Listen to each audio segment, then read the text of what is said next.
Did Shannon forget about my car? This is kind of a big deal in my life. This is a big purchase for me. Did she just forget that doing the same thing and expecting different results is the definition of insanity? I turn my clients into my people. What are we doing to connect with people? Because we're built for connect. Because if you're not changing it, you're choosing it. It doesn't even occur to a salesperson that they would even be allowed to do that. Are we looking at future business as much as we look at today's business? You're fine right now, but what you're successful at this year is not going to make you successful next year. This is how we've been doing it, so this is what we're going to do. I'm personally very successful, so I'm going to keep doing that. And that's just not the case.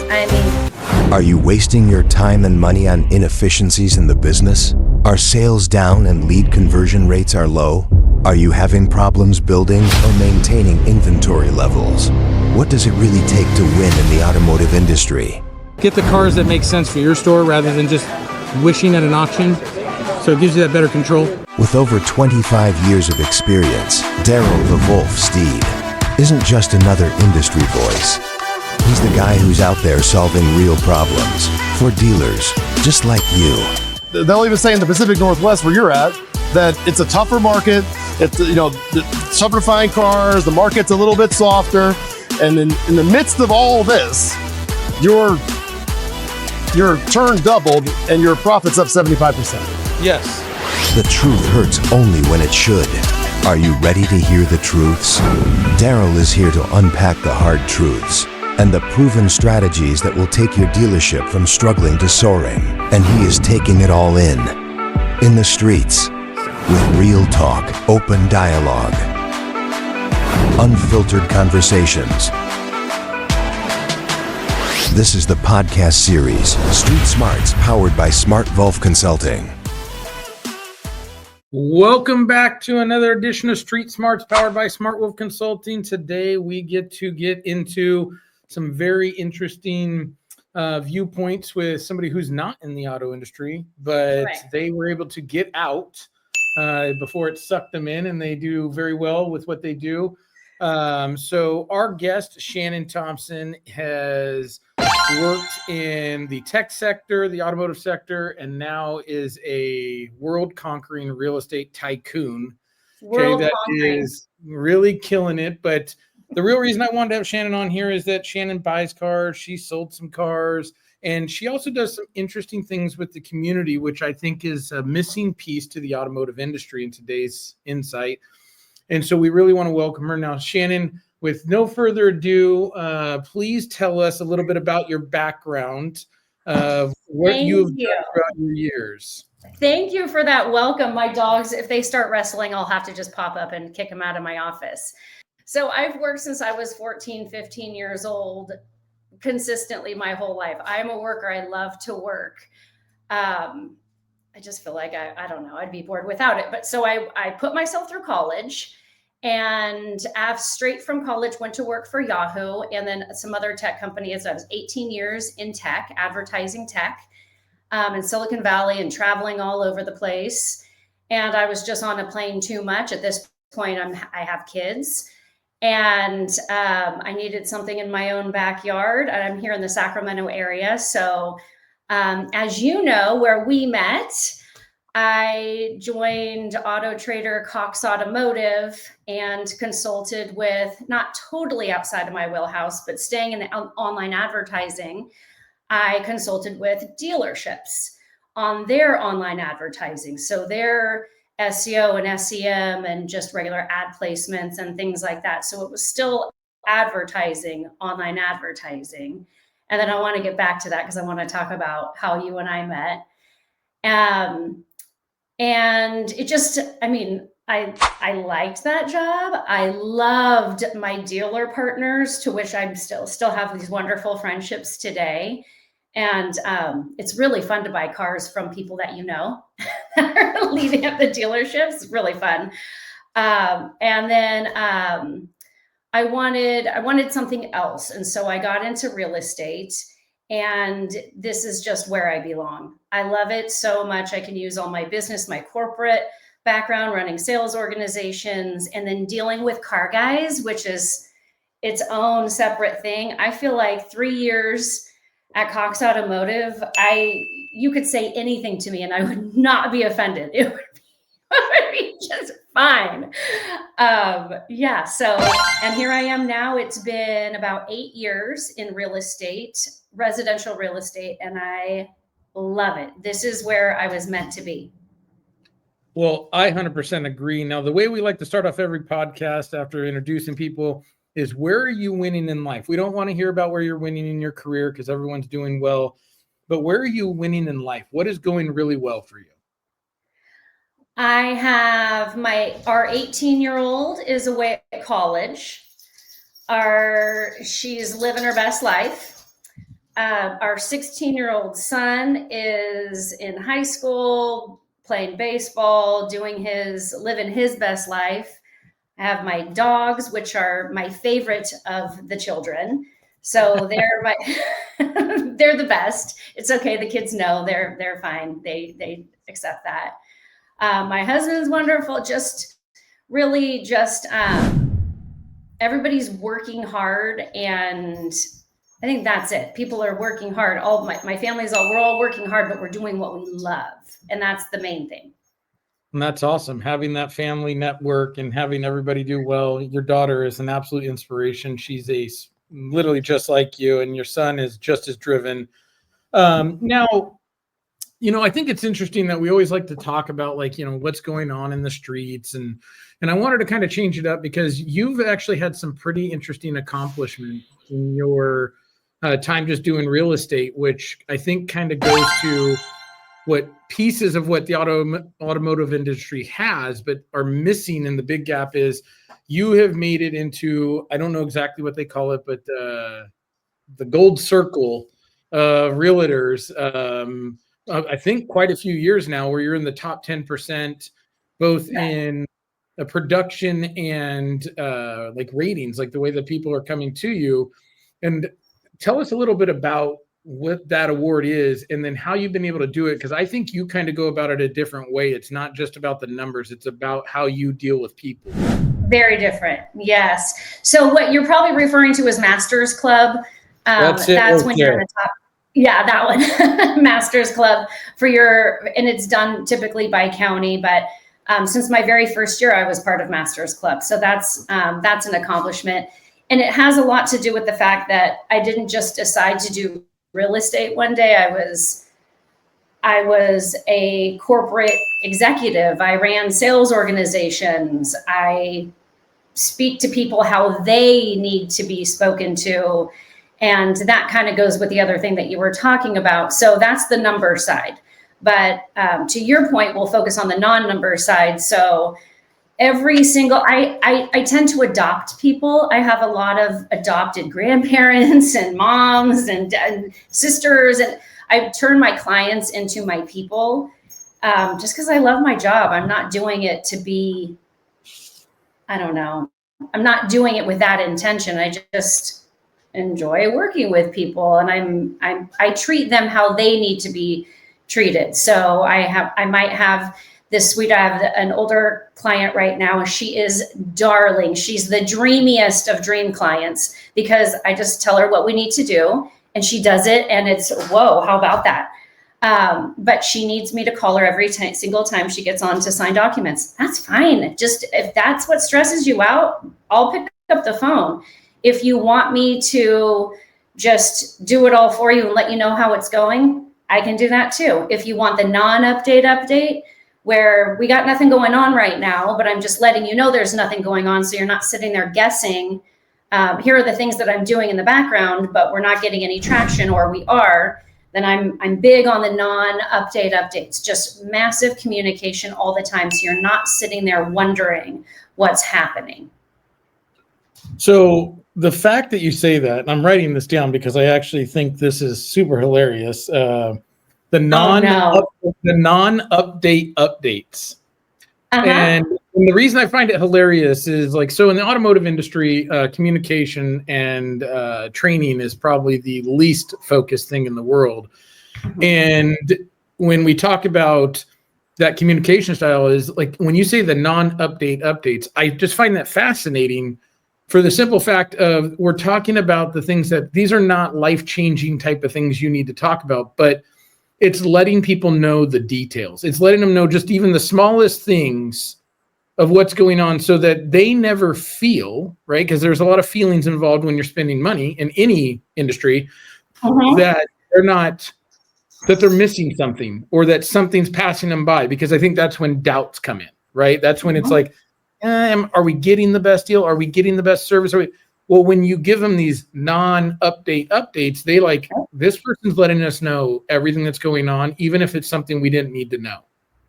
Which then it takes away the impropriety of like, when people say, hey, trust me. Well, if you tell me trust me, I'm out, because if you have to trust you, like, I don't trust you. You're already making me a little weary, but it alleviates that, because now it's like, I don't need to know whether or not I trust this person. This person is over communicating, or they're making sure there is no doubt. So their action in essence is the level of trust, because you're providing no gap for any type of mistrust, which I think is just fascinating. And it's obviously it's a testament to your success. And the other thing you said that I thought was that kind of ties into just anything, right? Just in life is you're not doing it for essentially like the wealth and riches, right? You're doing it because you like to be with people, you like to communicate and connect, which in turn gets you the results, because you're not doing it for the one single motivation. You're doing it to help people, right? To solve a problem, to create a connection. And yes, in turn, you end up selling more houses and you end up having better, call it CSI or customer service, but it's because you're doing it for the reasons that matter to people, not matter to the paper or the we bottom. call that commission breath. Yes, there we go. Don't have commission breath, car guys or realtors. Well, and I think it's that, right? Is the moment you like when you're talking about that, you're like, hey, if you need me to do this, you need this, that, and you do what the customer needs, but you're responding to them. So you're asking them all kinds of questions, and then you're finding out where do they need you. And then when they call you, you pick up, because if they call you, they wouldn't be calling you for just nothing. And I think that's the missing piece in a lot of industries, right? Not just automotive. I mean, automotive is definitely suspect of not communicating with people in the way that they need, but is that asking a question, like when I do training, I'll ask 1 or 2 questions, and then it's 90 seconds of, I'm not going to say anything. I don't care how awkward the silence is. I want them to give me something so that I can find out what's important to that person. How do you learn? Okay. What are you hearing? What are you doing? And I think that we'll call it a little bit of an art or an understanding, but that we don't do that. We have an agenda that we typically want to push. And so we're trying to deliver this agenda. And I love the fact that you worked in tech, which you worked in the advertising side of tech, but tech isn't really known for people skills. This is typically very we're very smart, but we're not very people. And that's just and it's a fallacy, but that is typically the thing that people know. Then you go to automotive industry, and that is 100% connection to connection. Not that is tech. That is not tech. That is as far away from tech as we get. Right. And then, now you're in real estate, which is kind of a blend of both, because it's big ticket items, right? So you need to understand a lot of moving parts, but there's a real connection there when it comes to people that you have to make. And the fact that you've been able to have this success, I think, is a real testament to understanding people and then seeing how it comes across. Like you having tech and then automotive advertising and then real estate kind of shows like it's again the connection, right? You've had the same thread that made you successful, and it wasn't about delivering an agenda. It was about that connection with people, which when we're talking street smarts and we're talking what happens is that's what it is, right? It's how do you serve people that you want to do business with, right? Not how do they serve you, but how do you serve them to ensure that it's long-term? Because I know you've done really well, but you've done multiple houses just in 8 years. You've done multiple houses for the same client, like whether it's buying or selling. Yeah. My favorite. That's be back, right? That's that's the thing of like, yes, you're still building your business, but you already know business is coming because they want to do business with somebody that you have to have the pipeline, right? So that you don't stress out, so that you don't get commission, breath. It's and the connection too is the main part. I mean, you're always having to connect, because people don't care what brokerage I'm with. I'm with EXP, but who cares? If you wouldn't care if I were with any, when I moved brokerages, I told my clients, okay, it's going to be fine. Don't stress out. It's going to be fine. They're like, who are you with? They don't even know. They don't care. They don't care that you're with X dealership. They don't care that you're with X company. You are you, and you are servicing them and that relationship and keeping that connection alive and really just telling the story for people. I think that's really what resonates. So a lot of realtors you'll see will post on social media, sold, pending, and whatever. And I do that too, but I always tell the story. And then I'm communicating with people back and forth because the stories are fun and I love connecting people. So I recently posted something where it was a probate sale. So I explained what that was. And here's the attorney that was on it. And here's the professional fiduciary that was on it. And it happened because they didn't have a trust. If you need a trust done, contact Chris and Kaminsky, so it's really connecting people and keeping that story and keeping people, your arms wrapped around people with all the assets and all the other contacts in their life that they would need. Well, and I think that's interesting when you bring that up of how you told the story, because not only that is you have your circle, right? So the people that you use and you're engaging and you're tagging them in that, right? So that it's letting people know not only are you there to service them and sell a house or find them a house and help buy one, but you're also letting them know these are preferred people that you would deal with, which then in turn is like a letter of reference, but also allows people to be like, oh, you're educating them. Like you're giving them a path to, oh, I need this. So the people that are looking like down the road, I'm 3 months, 6 months, they can say, oh, and she said, get Kristen, or she said, get Darrell, or she said, like, they know, like she would not have recommended these people if they weren't up to the level of service or the level of efforts that you put in, because it would do you no justice to then refer people. No, it hurts me. For instance, if they drop the ball, they're like, well, that's a reflection of you, right? And that's, it is. I've gotten Shannon, your contractor ghosted me. It's my contractor ghosted them. Yeah, so that person's off the list. It's really easy to get off my list. It's hard to get on the list. Once you're on, you're good. But if it happens really fast to get off the list. But I think that's the thing, right? If you're saying, hey, this is what I do, and you keep yourself to a level of expertise of our professionalism, is understanding if I put you on my list, you're a reflection of me. And so if you blow it, like everyone's a little different, but I would say it's like, I can give you one chance, like if something happened, a life event and everything else, but after two, it's like, sorry, bud, like, listen, like my world's too small for you to be like taking and creating noise. So no, what I think is interesting, and I'd love people to understand this a little bit more about what you do, but just understanding what it means to connect. So I mean, I see your stuff on all the social mediums all the time. I think it's great because the personality you bring to it, it's not the here's some pictures or here's a video. I'm certainly not staged. It's definitely not staged. I'm taking my dogs out. I mean, you're not using like drones and stuff like that to do fly-throughs in the houses and everything else. You're doing it like I actually do that. I love that. I mean, I'm saying when you do your live videos, you're actually. Oh no, I do. That's all me. Yeah, and if I script, that's fine. That's on there too. But what I'd love for people to understand is like, so when you're doing that, right, and you're doing, how much time do you spend? And we'll call it advertising, but I call it more networking. You're just doing it in different realms of like letting people know what's going on, because that I think is the biggest thing, right? Like when the signing of documents is just the result of what you do, but that connection, you've done a couple things that are really unique. One, you do your neighborhood letter, which I think we need to talk about a little bit because it is something I've not seen a lot of people do consistently. And then you do a lot of social media. What does that look like? Because I know in tech and when you were in automotive advertising, there wasn't a lot of need for that. So where did that like kind of, where did you figure out where you needed to be and why that's so effective? Yeah, I think so. I've actually gotten away from the neighborhood. I'm moving more towards blogs. So with all the AI tools, I am in on AI 100%. I mean, I've been to I don't even know how much money I've spent on these AI classes, but I finally found one, Phil Stringer. Actually, we should tag him.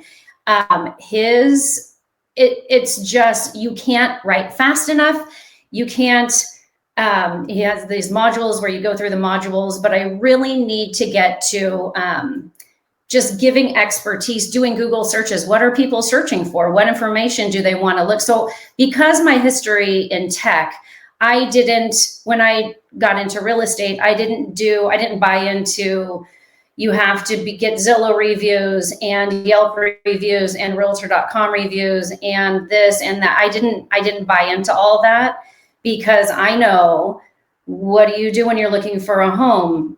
You Google it. And people, once you're in it, like, you might love realtor.com or you might love homes.com and you only search for homes in that area. But when you're really looking for information, aside from just looking for homes, you are in Google. And so I focused my Google reviews on Google, my business page on Google, and getting that set up, which I need to build that out. Continue to build that out. And now I want to do blogging. But again, and as part of my business plan, which I'm working on later today for 2025, is to focus on the few things, but really communicating, telling story that people want to hear about. And people love to hear stories anyways. Early in my career at Yahoo, probably straight out of college, I had a manager who always told me, tell the story. And at this point, I'm 22 or something, but it resonated. Here I am, 48. I'm still remember that, tell the story from when I was a kid. And it really is, business is all of that. And the non-update updates, same thing. Hey, I'm over here, I'm doing this, and I'm doing this, and I'm doing this, and I'm doing this. But there's none of that you need to know. I just want you to know what we're actually doing on your behalf. And I don't have any updates for you. There's nothing for you to do, but I want you to know what we're doing. It's kind of the same thing. So I want to accomplish that same thing with the blog and post that on Google and all the social media and lead it back to my website. But that's something for automotive that would be really beneficial, because automotive gets such a rap for sharks. You go out and there's sharks in the dealerships, and it's really not like that, having spent years there in dealerships myself. But it's unique because I can go, I'm not an up, like, oh, you must be new. Are you a green pea? Like, no, I'm going to see your GSM. You're fine. But no, just telling that story, relating to people. Yeah, and I think it's interesting when you say, like, it's not like that in the automotive industry, which, there's good ones and bad ones, right? There's good stores that are doing it right, or good salespeople that are doing it right. And then there's ones that obviously aren't paying attention, or that they're not, right? And the real interesting part about that is, why is it so, we'll call it negative, or that has a negative annotation in the auto industry? And I think it's exactly that. So you heard at 22 years old, so just a couple of years ago, that to tell the story, and that resonated. And, automobile salespeople, specifically in used cars, right? It really is like an artist or a storyteller. Like, it is really an art to how you're delivering it. Yes. But why is it such a negative connotation? Well, I think it's a lot to do with, we don't embrace how to change the narrative. We've just allowed the same construct to stay there. And so, for instance, there are some salespeople that have engaged in social media, whether it's the Snapchats, the TikToks, the Facebooks, the Instagrams, all that stuff. But they're showing, like, again, like when you were talking about, it doesn't matter that they go to another store. Like, they have a following because they've established themselves as a trusted presence. So it doesn't really matter what they're selling. Now, if someone's looking for a particular brand, that matters. But I don't think that there's enough salespeople that understand or have taken the initiative, right, of, I can build my own brand. Where I hang my shingle or where I hang my sales license, right, doesn't really matter, in the sense of, you could be your own brand. Now, does it become increasingly more difficult if you work for a store that maybe has a negative following or has negative reviews? Of course it does, because now you have to not only build you have to be good enough to outweigh whatever factors happen in that store. But I think it's interesting that stores don't look at that as like, how are we using our people? And when I say using, like symbiotic, right? Like you're bringing the right person in, and then you're obviously doing this, is how do we make sure our people, one, want to be there, but two, advertising and building their own personal brand on top of your brand. Like, so if I work at a Nissan store, okay, great. We want people to come to Nissan, but why are you not promoting me as a brand as well? Because it's an extension of that. And then there's either spiffs or there's pay plans tied to share it in your social sphere, because that drives in traffic that you don't pay for, right? We pay for all these third-party outlets. All the organic, that's where it is too. Yeah, and we don't think like, hey, I have all these employees. I bet you they're probably on something social media. And it's got a name now, right? Before it was just we're on social media. Now it's called fourth tier marketing, which I think is just a cool churched up way to say like we wanted to invent something new because we didn't have a cool idea. But when you think about fourth tier marketing, I haven't heard that. That's the first time I've heard that. Oh yeah, it's all the rage. Fourth tier marketing. Okay, that's new for me. So when you think about that, though, it's like, okay, you have the ability to brand yourself. And you have the ability, like, for instance, your work plan for 2025 is, okay, how do I build this out further, right? Because you already have your foundation, but let's get real. Here's your foundation. The only way you can grow is to consistently change and build out. Always. So, and I just heard this quote. Actually, I posted something this morning, which, by the time this goes up, it'll be in the past, but it was, if you're not changing it, you're choosing it. So I hear so many times about people going like, oh man, yeah, sales weren't great. I had something like that on my cork board. I must have taken it. But if you don't have the willingness to change, it's, I got to look it up. But I love that quote. I actually had something on my cork board. Well, and it changes this like cuss word, right? Like this is like the cuss word of all cuss words. Like I could literally drop 50 F-bombs and it doesn't have as much impact is saying you should change something. They're like, oh, how dare you? I love change, Darrell. Well, so now I'm like, okay, change is this bad word. So let me use words that are like subtle, right? Transform, adapt. Grow, just grow. Yeah, grow, right? And it's like, guys, it all means when you grow. That's how you grow. It all means the same thing, but it's if you're not changing it. But then I love the other side of it, right? Like, oh, the market's down, business is off. I can't stand that. Well, see, I love it because I'm like, hey, guys, if you're not changing it, you're choosing it. So if you don't have a plan for next year or next month or next quarter, and then you have a bad quarter, you've also lost the right to bitch and complain about it. That's exactly how it is in any industry. In any industry. And people go like this, like, well, they can still bitch and complain. No, they can. I just don't have to hear it. And I'll be the first one, whether you like me or not, I'll be the first one to go like this, buddy, no one wants to hear you. No one wants to hear you. Shut your mouth, say less, because you're the one that continues to stay on the hamster wheel. Like, oh yeah, this year we're down from last year. Well, why is that? Well, because you've done no training, no developing, no changing, and then you're wondering like, I don't know how we got here. That's insanity. So everyone keep understanding when I say this, because I'll keep saying it till I have no breath left in my body. Doing the same thing and expecting different results is the definition of insanity. Yeah. And so like this year, I came out with, the end of this year, right, 2024, but 2025, my big initiative is Street Smarts, because I already have Smartwolf Consulting going. And it's, okay, how are you adapting? Now, I'm not doing any big changes, right? It's just a new thing that is going to give dealers an opportunity to better themselves and better where they want to be. But like you're like, okay, look, I'm here. We're good. I'm doing the right things. But it's like, okay, now how do I get it to the next step? Now, the next step could be just how do you deliver another like service that is just part of what you do? Or it could be, how do I sell 20 more? I want to grow a team next year. But how do I put a team together? What you're saying is, if you're going to consistently be better or even stay the same in a sales commission only role, whether it be a car or a home, or it doesn't matter. If I'm doing the same things next year that I did this year, I'm not going to continue to grow. You just can't. You have to do different things.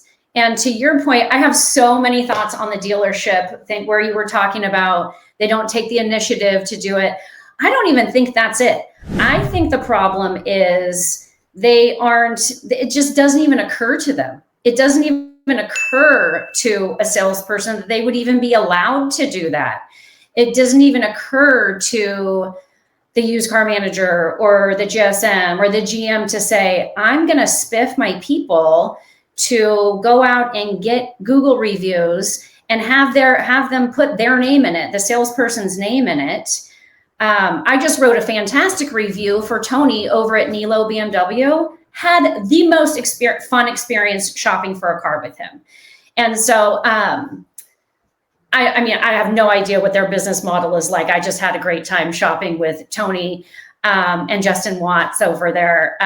But it doesn't even, I don't even think it occurs to dealerships and the executives at dealerships that this is even a thing, because you get so focused on, I got to sell and this is my number and I got to hit this number. And, but thinking of it in a different way, which is where you come in, obviously, but thinking, how do I, okay, here's all these people. We have 50 staff, and some dealerships have 48 of them standing out by the front door, which is so not okay.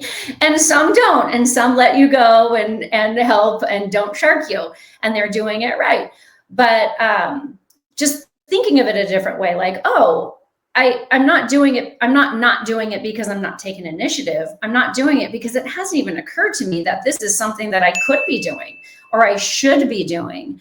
And so if you're getting, somebody else told me a long time ago, when are people talking about you as a salesperson? So me, it's during their transaction. I'm giving those non-update updates. I might send lunch to their place of business. If they're sharing that they are buying a home, Sure. Because it's a big deal. And some people are private, some people are not. Some people are shouting it from social media, and those are my favorite. But you want them talking about you during the transaction, because after the transaction, they're not going to talk about you that much. And so same thing with vehicles. You want to be checking in. Hey, we ordered your vehicle and I haven't heard back yet, but I didn't expect to. It'll probably be another 2 weeks. I'll check in with you in a couple of days. That's the most perfect non-update update. I'm thinking of you. You're not sitting there wondering, did Shannon forget about my car? This is kind of a big deal in my life. This is a big purchase for me. Did she just forget that I have? So it's those non-update updates, but it's training. It's letting in, not entitling, like giving your employees the Empowerment. Empowering. Yeah, that's the word. Like you're empowering your employees to communicate more. And it doesn't take so much time. It's a text. It's not like it's taking time away from selling, and you're reaching so many more people because now that person is talking to their friends about their great experience. Well, and I think let's just spend a few minutes there. Is like, okay, so dealerships, they maybe the salespeople don't know, right? Which is, I had this whole conversation with a GM last week of, when's the last time you had training for your management or your executive team? Not your salespeople. Let's just leave the salespeople alone for a moment, right? We always pick on them and say they're the problem or that they need training, but doesn't it always start with the management, right? You're a reflection of your leadership. So it was, when did you send them to, let's say, communication class for millennials or zennials? Or when's the last time they did training, not on product? I'm not talking about the stupid product test. I'm talking about actual real life communication. Of how to engage with a customer, how to have conflict resolution, or, whatever. There's tons of subjects you could get people continued education on. And they're like, yeah, we don't really do that. And I'm like, okay, completely understand. It's not really a focus. But so when you say that, I always look at it as like, if the GM or owner doesn't embrace continued education and empowering his management team, it is near impossible for the managers then to feel comfortable or to even feel confident to then show salespeople, because they're going to be like, well, this is how I did it, or this is how we've always done it. And so they stay on that hamster wheel. Well, then the other side of that coin is, if we challenge our managers or our supervisors to get additional training, they don't do it, well, then we have to get rid of them, right? Because they're not the right fit. They've made a choice that they don't want to do that. And so it's this interesting dynamic of, well, then if we have to get rid of people because they don't want to be involved in whatever culture that we're shifting to, then we're like, well, it's hard to find good people. Well, I would go to say, you never had good people, because if they're not willing, they don't have the drive to want to continue to better your store, your company, forget it. Let's go back super selfish. they don't have the drive to better themselves, you had the wrong person in place the whole time, because if they're not continually attempting, I'm not going to say they do, but making an attempts at improving themselves, they're going backwards, which means they are perfectly fine with bringing your store backwards, because they're like, hey, it's like you said, if you don't grow this year, right, you're in the same spot. Now, is the same bad? No, you might make just as much money or do. But at some point, you're going to get left behind, though. But you're going to get left behind because there's going to be someone younger, faster, hungrier, more dynamic. And listen, they're not slowing down. So if you're like, I'm cool just doing X, yeah, maybe you have 5 years. Maybe you have 10. Maybe you have 2. Who knows? Yeah. Is you no longer have control because you're not looking at how do you continually absorb and gain the market. And so I just tell people, I'm like, guys, when you look at it, and when you were just talking about it, like KPIs, your key performance indicators, it's always on, we have to sell cars. Those aren't KPIs. Those are results. Those are the results of the KPIs. It's the shots on goal. It's the shots on goal, not the goals. You gotta reward for the shots on goal. So I tell people, I actually got into an argument, spirited conversation. You? No, not me, but like spirited conversations. I don't argue anymore. I just get in spirited conversations. Okay. Got it. So, but it was funny. I'm talking to another person who's well known in the industry, and we're talking about acquisition. And he's like, well, it's all about, they've got to buy 20 cars. And I'm like, yeah, I don't track that. And he's like, what do you mean? I'm like, I don't care how many cars they buy. There's no number that they're good or bad.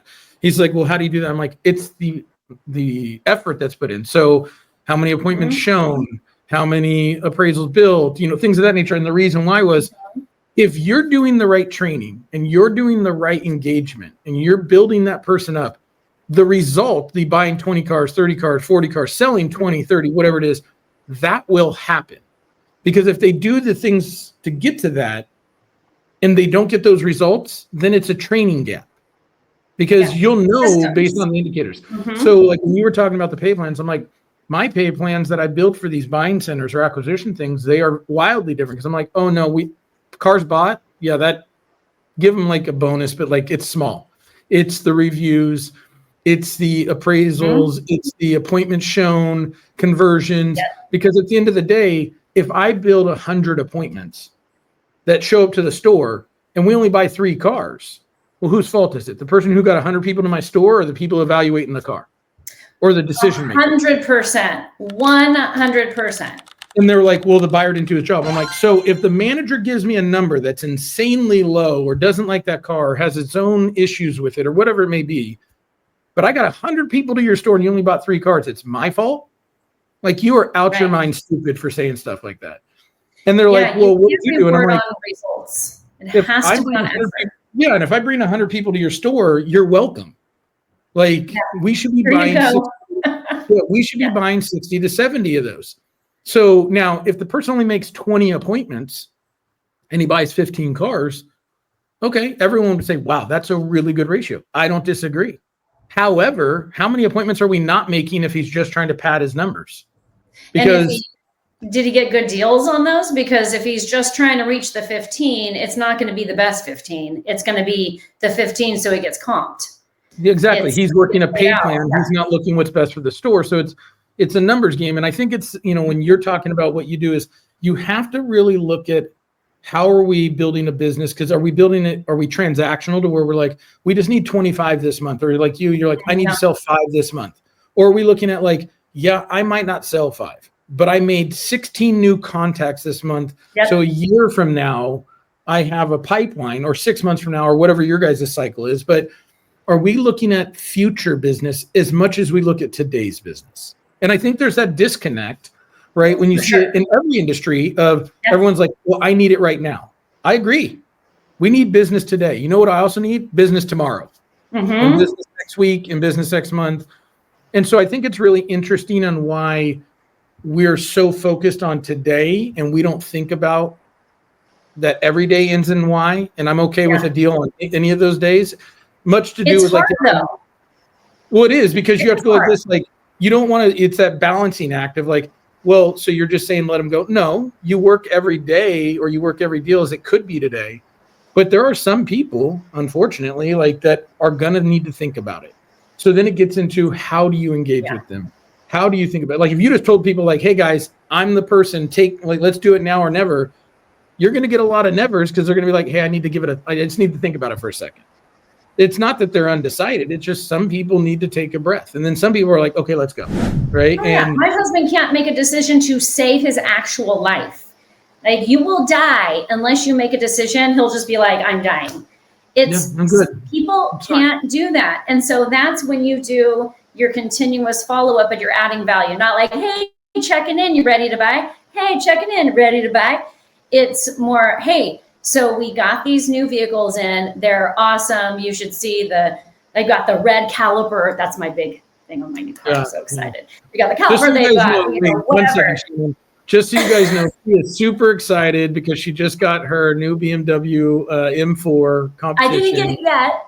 Or it's coming, and it's got the red calipers, and it's got all this stuff. And she's super excited because it looks super pretty, and that's why she's super jacked. She's so pretty. She is so pretty. I can't wait to get her. But you're just adding value. Value, and just, hey, I was thinking of you. This couple came in, and he was really into dirt bike riding, and you were too. It made me think of you. Hope you're well. That's all. I think it's interesting when you talk about that, right? Like, it's having that communication, the non-update updates, or just like temperature checks, right? Like where the customer is, to let them know. It doesn't have to deal with cars, but what you really said, right? Which was, and this is where almost every dealer is guilty of this. Everyone I walk into, I would love to walk into one that takes this more seriously, is you do your follow-up, right? So you've set this follow-up task based on whatever is in your CRM, and sure, we won't even get into that, but it's, hey, I just want to see if you bought a car yet. I just want to see if you bought a car yet. Like, we don't have a different engagement path at every check-in. It's the same repetitive nonsense of pushing an agenda, rather than, hey, just happened to talk to someone that just was over at Dirt City, and like, I remembered that. Or, hey, you know what? I know you were looking for that. We sold it. If you haven't bought anything, we just took 2 in, right? A unique way to re-engage, rather than, hey, I'm just doing my follow-up, and I have to say, checking in. Yeah, just checking in. And I always tell buy people, or die. Yeah, like, I always tell people, I'm like, if you're communicating with me, so for instance, let's just talk about selling, right? Not even acquisition. It's very similar in this, but so I'm here to buy a car. I go home. If you don't have something new for me, why are you contacting me? Like, if you're not like presenting something new in the deal, like you already gave me the numbers, the payments, everything else. So now you're calling me and saying, hey, have you made a decision yet? Well, if I made a decision, you would have known about it. So if you're calling me, shouldn't you have something of value to then bring to me? Or like you're saying, if it's not of value in way of money, something emotionally connective. Yep. Where like, hey, I just saw that truck, and I was like, you know what? It's been a couple days, and I don't know if we've touched base. Like, you need to have a reason why. I thought of you. Yeah, it doesn't have to be a big, compelling thing. Yes, story. Hey, I thought of you. This woman walked in. She had the same bag that you were wearing. This one, it doesn't. You make it up. Just something. I thought of you, and because of X, this guy came in. He had a dirt bike in the back of his truck, and I thought of you. How are you doing? We don't have anything new, but I know you're still thinking, but just, I'm here for you when you're ready. It's really as simple as that. Well, and it's funny, when I do the acquisition, I'm like, hey guys, so we sent the offer out. They said it's too low. Okay. Everyone does. No one says it's too high. So don't be surprised by that. And then I said, okay, second time you follow up with them, what are you going to say? And they're like, well, we want to check in to see if they're ready to sell yet. Okay. So you have nothing new for me. Like, why are you calling me? Now, the something new could be, hey, we just had a customer inquiring about that. Maybe there's a little bit more there. Hey, have you gotten any other offers? I'd love to have an opportunity to beat them. It has to be something other than, I'm just checking in with you because I have to click a box off my follow-up screen. Yeah, I'd love the opportunity to earn your business. And that's really important. I tell my clients all the time, thank you for the opportunity to earn your business. I don't take it for granted. Clip a review or testimony, send that to me saying, hey, just wanted to let you know, just had a customer leave a review so you can feel confident in doing business with us. That's a really good one. That's a really good one. When people go like this, they're like, oh, well, we don't have a lot of those. Okay, well, that just tells me everything I need to know about what's happening here, because if you don't have reviews, And the funny thing is we still have to ask for good ones. You don't have to ask for the bad ones. Those are coming. But you have to ask for the good ones. But it's, what are we doing to connect with people? Because we're built for connection. Like, people are built to connect. People are lonely. So, we're built to be cares. We're not built to be by themselves, right? And so it's, how do we do that? And I think it's interesting that it translates to what you do, because I see that you know, the way you connect with people, that you engage with people, so much so, you just had your 3rd annual event, okay, which I think is one of the coolest things, guys. And this is why I want to segue into this. She does an event that is really, really cool, that giving back, to show, not for any other reason, is that she wanted to take what she had done and give back to entrepreneurs. So Shannon, I'd love you to talk about like exactly what that is and why you started it. I would love to talk about, so Shannon's Shop Local. It's my 3rd annual. I just had it. I always have it in the beginning of November. So it's before shopping season kind of starts, and it's on a Thursday, so it doesn't take up too much time. But I have 35 different vendors that I come in. I rent out the Blue Goose Event Center in Loomis, and I invite these vendors. And typically, if you're a shop owner, you have to pay $300-500 for a table to be at an event. So I don't charge them anything. I pay for everything. So this event, not only does it not make me money, it actually costs me a couple grand. But so they don't pay me for their table, for their spot, and they come in, and instead of paying me, they bring a raffle prize of at least $40 value of their own stuff. And I make sure they include a lot of their branding. So that's additional branding for them. And then the shoppers, they get free raffle tickets when they walk in the door. If you buy something, the shop owners will give you more raffle tickets if you're one of my VIPs. So you've bought a home with me, sold a home with me, referred me, you're my painter or my junk hauler, then you're going to get a ton of raffle tickets, because we are on the same team. You are on my team, and I'm so grateful for my team. You have to have a whole team for a business like this.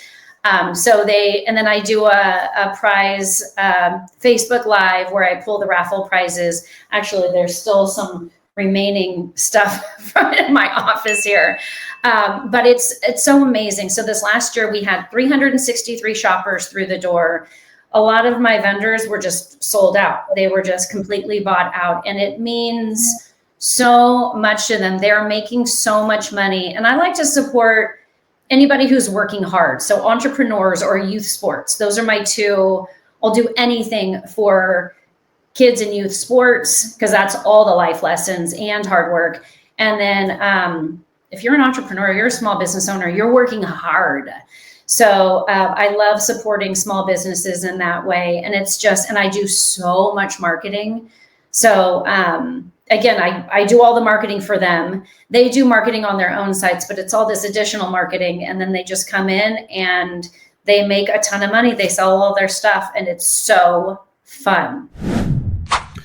No, I think it's awesome that you give back, and that you did that, because again, when you think about that, right, it's not something that people do, right? It's not a normal thing. It's not a no, it's not.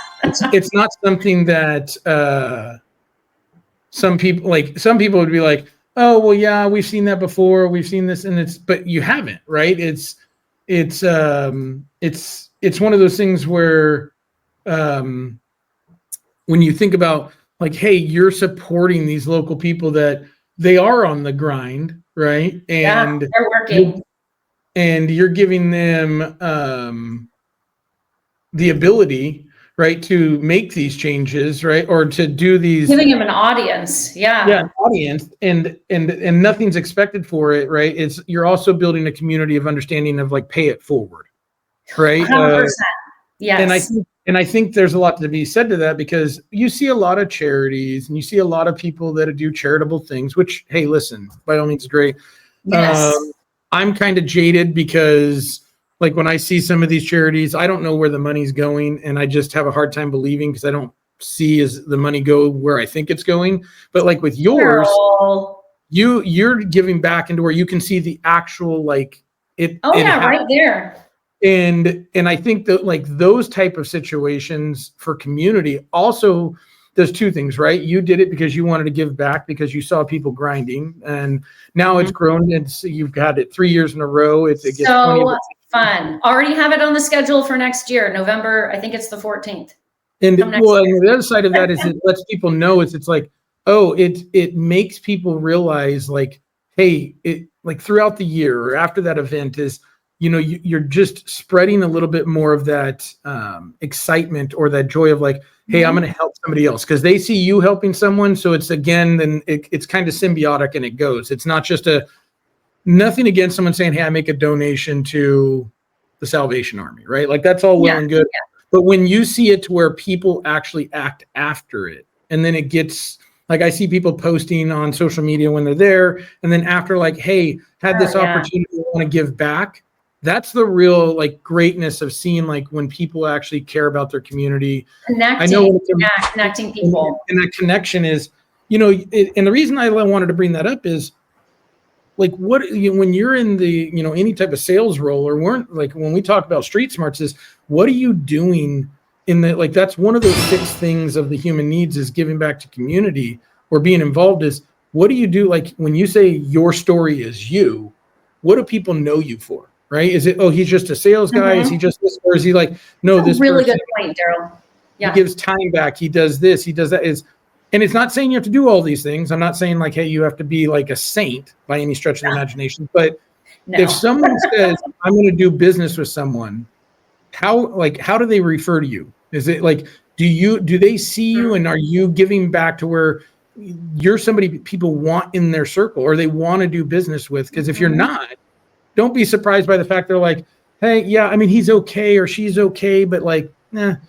But it makes it really hard for people not to want to be around you because it's not that you just are good at what you do. It's not that you just work hard. It's also that like, hey, this person gives back and like when people come in, like everybody knows you. And you're like, by the end of the night, you're friends with 383 new people, right? It's because you're spending that time. You're making everyone feel welcome. And so now they go like this, like, oh, wow. Right. Because again, it's people want to feel empowered and liked and known. Yeah. They want to build friendships and connections. Sure. And it's so hard to differentiate. As a realtor, I could throw a rock down my street and hit 6 realtors. I mean, I am not even exaggerating. You have to differentiate yourself, just like a dealership. I could go if I'm looking for a used Ford, an F-150 or whatever. I could go on and then go to any, but I'm going to go to that one person who I know and trust, and I'm going to go talk to her, which is Sky over at Folsom, and I'm going to know that she was just live. I'm going to little plug for her. She was just live on the podcast last week. Yeah, right. She's amazing. Used car manager. But yeah, you have to differentiate yourself and it has to be for you, not necessarily like see, I love connecting people. I mean, how many people have I plugged I love connecting good people and people. And we haven't even talked about you, Darrell. So we don't need to talk about me. I'm going to interrupt you right now, whatever you were going to say next. So when this is why we're still friends after so many years and we see each other, once a year, maybe. So when I was in automotive for only 3 years, it was only 3 years. I used to love when you would come in and do the trainings on acquisition for a few reasons. One, you were very knowledgeable. So it wasn't like every single industry has it where you do the trainings and you're like, okay, you take some notes and then you leave and you never do it again. What you would give them really actionable stuff to do. You would say, okay, here's what we're going to do. You would pretend walk around the desk and here's the car and you lift the hood, even though it doesn't really, you're not going to listen to hear anything anyways. I even remember your talk tracks. I could do it for you. Want me to train some guys? It's no problem. So you would give actionable training, but the best part is you do not accept yes men or yes women. Like you don't accept like, okay, well, this is how we've been doing it. So this is how we're going to do it. And that happens in every single industry. It definitely happens a lot in automotive. This is how we've been doing it. So this is what we're going to do. I'm personally very successful, so I'm going to keep doing that. And that's just not the case. I mean, and it has to happen at the high levels, because the GMs or the owners have to be the ones saying, you're fine right now, but what you're successful at this year is not going to make you successful next year. It's just the market changes and people change and the opinions change. So you will walk in there and be like, no, well, here's what we want to do. Here's what we want to do. This is what we've always done. And you'll just be like, nope. I mean, if you want to not be successful, you can do that. And I always just love that, because people are like, sometimes you could be polarizing. So either they love you or they're like, F this guy. And, but if they listen to you, they will succeed. They will get it right. They will get more cars and it will be at the right. It's just, you don't accept the norm as this is fine. This is how you've always been doing it. You just go in there and be like, nope. If you want to succeed, listen to me. If you don't want to succeed, don't listen to me. Fine, I'll leave. Oh God, I love that. I love that because it's true. It's just authentic. It's just, yeah, I've always loved that about you. It can be very polarizing in the most amazing way. Well, I appreciate you saying that. And, it really comes from, I do. And it really comes from, when I say, hey, if you want to be successful, it's one of those, if you're normal, and I'm not saying normal's bad. I'm definitely saying normal's bad, but if you're normal, it's not terrible. Okay. It was always one of those things. If it's become normal, then it can't be extraordinary and you can't possibly be moving forward. Mm-hmm. You just can't, because it's normal. And so when we talk about that, it's, I got told long ago, is stop looking at your monthly, right? Of what you make a month. Look at your end of the year. So when you get your W-2, your 1099, whatever you are on your pay scale, does it consistently go up? And it doesn't matter if it only went up $100, $1,000 or whatever else. If it goes up, that means that you're increasing your revenue or your value every single year. And typically, right, that's hard to do. And so it was that. It's like, okay, if you look at an automotive section of the business, and you say, okay, we sold 2,000 used cars last year. And then the next year comes and you sold 2,000 used cars. You actually got worse, right? Because somebody else took market share and you didn't. You stayed even. And if you're staying the same, you're going backwards. So when people say, well, we're doing pretty good, I won't argue. I walked into a store. It's now been sold. But I remember walking into a Lexus store and the guy sits down. It was the first time ever. Kind of got stumped of why would he want the KBB tool when I was there. And he's like, Darrell, we opened the doors. Okay. And at the end of the year, we're going to net $7 million. And here's the thing. I think this has an inherent value and it would do great for us. It's just not worth disrupting what we have because we already know what we're going to make. And I was like, now this if guy you're fine with that, fine. Yeah. This guy wasn't going backwards. He was just real about the fact, I don't really want to grow. I want to maintain what I'm doing. Okay. And that's fine. If you want to maintain, when people say, I'm not doing well, or I need to make a change. I'm like, and then I come in, they're like, well, this is how we do it. Like, absolutely not. Guys, in all fairness, if that's what you guys wanted to do, I didn't need to be here. You guys can do that silly stuff all by yourself. If we're looking for something new and innovative, it's going to be, we have to change the KPIs. We have to change how we measure this. We have to change how we look at this. Otherwise, what do? Human nature doesn't mean you're bad, doesn't mean that you're not intelligent, is we go back to what our brains can focus on and comfortable with, and get ourselves into a rut. Part of embracing change is being comfortable being uncomfortable, which does not mean that you have to be in a tight spot, does not mean that you have to feel like anxiety. You have to learn how to deal with your view of things is not the only view and no longer an effective view to get forward. Yeah. So once you say like, hey, someone else can have a different view and we can make an attempt at this, or we can go ahead and embrace this. If we don't get any other results, it doesn't mean we failed. It means we found another way that we can get results that wasn't the way we were doing it, which then is kind of empowering because you could say, well, if we did this and we didn't lose traction, we stayed the same. That means we have two ways to get results. Now we have to find another way that gets us to where we're going. Mm-hmm. And I think some people get confused because they're like, well, we didn't do any better. Well, That's a matter of perspective. If you didn't lose any ground and you found a different way, what you got better in is understanding that your way wasn't the only way we can get results. Or So maybe now, you're more efficient, or Well, maybe now- you're just growing and and you're learning as a person, and or maybe you did it with less people, or maybe now you just Yeah. have learned that you can be open, or, and I know we're going to say this word again, that change isn't so bad. Like we changed something and it didn't kill us.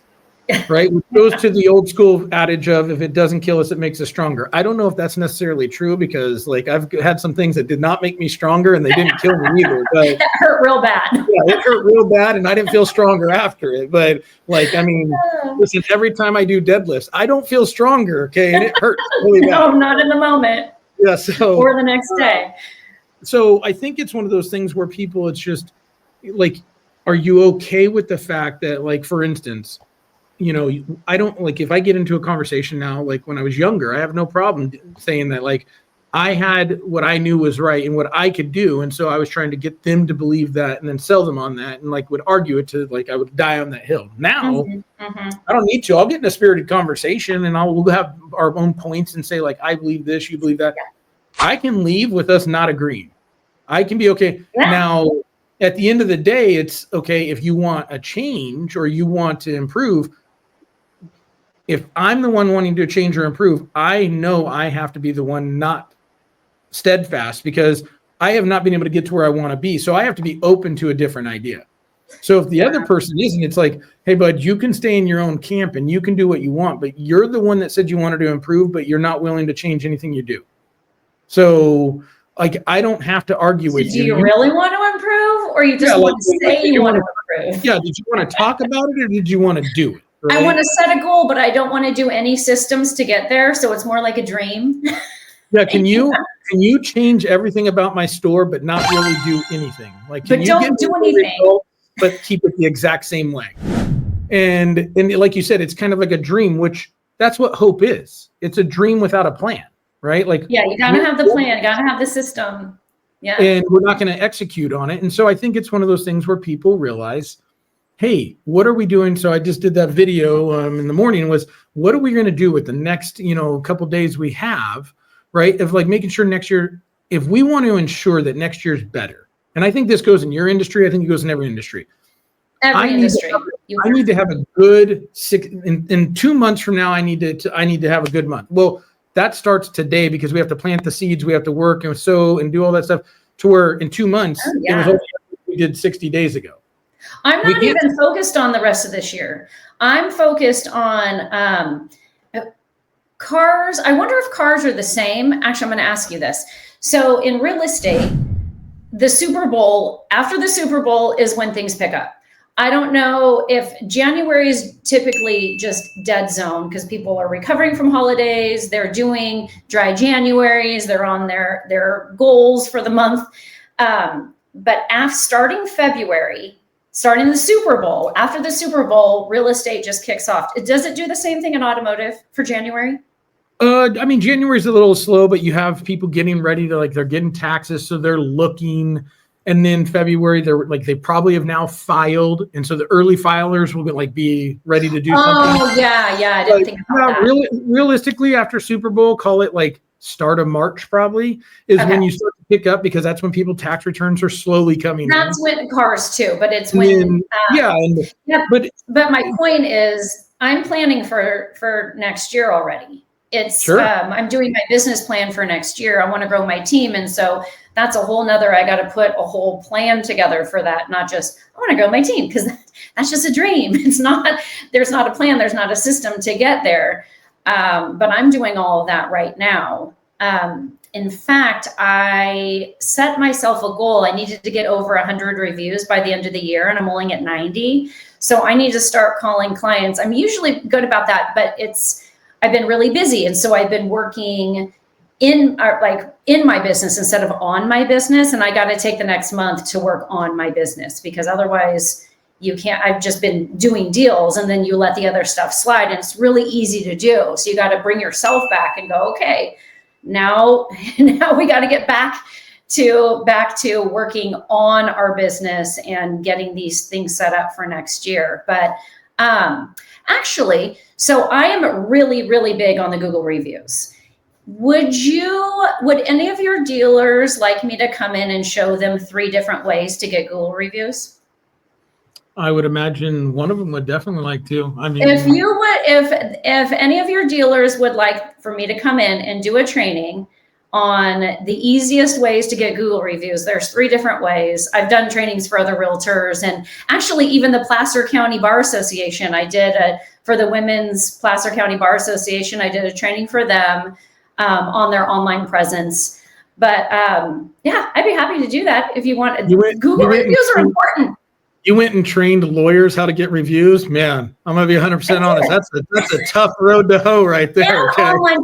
Lawyers are amazing. I love my They're amazing. We'll agree to disagree on that. Okay, you're right there on the bottom. You're right there on the bottom of the scale for me. Okay. They're better than engineers, like my husband. Okay. They're way better. Engineers are the worst. Unique individuals. Okay, unique individuals. Oh, they're the worst. I think we should put all the engineers just in Davis, California. They would all do well right there in that little city. Okay? Greg's, I'll let him know that he's got to move because he's such an engineer. Yeah, they overthink it. So, well, yeah. Hey guys, listen, Shannon, I want to thank you for being on here, guys. Here's the thing with Street Smarts. We like to bring you guys different perspectives, different people, and just a different way of just like looking at what are you doing with, your business, your life. Okay, and taking it to the streets, right? Like, let's not get caught up in the education of it all and like what's actually happening. How do people see it? And when you watch this, okay, we hope you comment, we hope you share it, but more importantly, we hope you learned one thing today. Because at the end of the day, whether it be you learned something that can help you in life, you learned something that you didn't know before, or you just came away with something that you're going to attempt in your career life, that's what it's all about. Because we want to obviously help people get better one single time or with one thing every single day. So Shannon, I want to thank you for obviously coming on here. Guys, I want to thank you guys for always watching and engaging with this. And as we always do, we took it to the streets, okay, with real life content. And Shannon, stay with me for just a second. All right.